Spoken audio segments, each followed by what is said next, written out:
dar să vedem ce zice domnul Rui. Domnule Sami, să vă chemați Da, domnule membrii, vă rog. mexican. Chemați. Veniți toți aici la frente.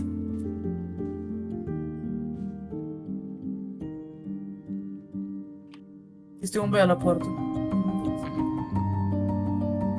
Mai deschis, mă, poarta.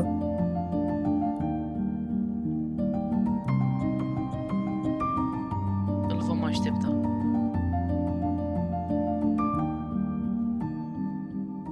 Iar îmi pare rău de această situație.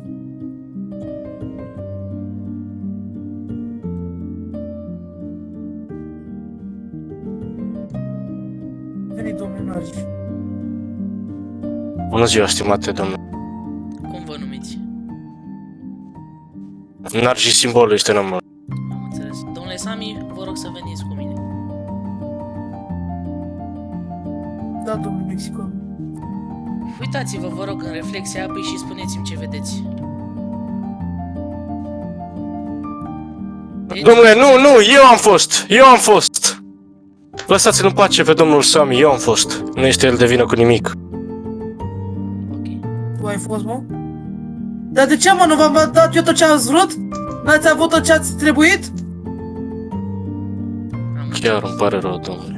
Domnule Sami, haideți cu mine. Da, domnul mexican.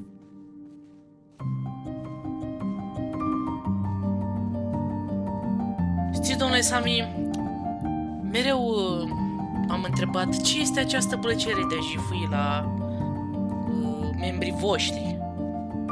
Puteți să-mi spuneți? Sau cum de nu i-ați recunoscut că până la urmă ar trebui să fie parte din familia voastră? Domnul mexican, nu eu i-am băgat pe acești membri. Un băiat care este tot la conducere, Giocan. I-a Am băgat. înțeles, domnule Sami. Ei, am crezut că acest gest nu-l voi face niciodată, dar totul are un început, așa că, domnule Sami, Domnul mexican. da, sunteți prima persoană care mă vedeți. Domnul mexican. Da, A spus că nu cunosc membrii, a spus adineauri. da, da. Din videoclipul, voi ce nu se seamănă cu a niciunul de acolo. Eu chiar nu am știut. Am înțeles, domnule Sami. Asta este, veți trece peste.